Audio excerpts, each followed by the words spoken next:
Hey guys, in this video we're going to take a look at how you can fix FaceTime crashing or not responding on the iPhone 15 series.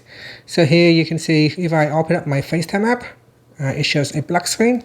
It is not responding. I can switch between front and back camera, but that's just about it. I cannot open up the contact list, or I cannot make new FaceTime call. So when that happens, what you can do is press on the side button and using the side button and the volume up and volume down key.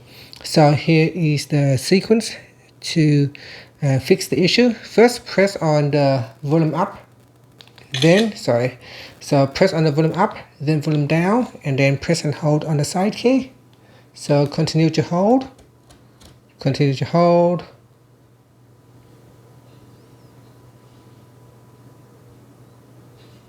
So continue to hold until your iPhone restart.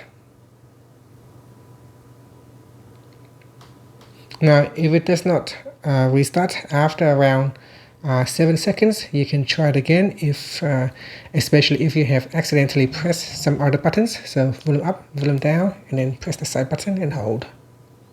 So I'm just going to hold up to 7 seconds. And after a while, you can see the phone will reboot. And once you see the Apple logo appear, just let go of the button. And once it boot up, you can start your FaceTime app again.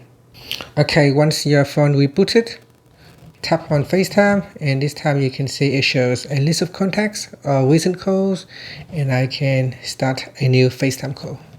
And that's it. Thank you for watching this video. Please like and subscribe to my channel for more videos.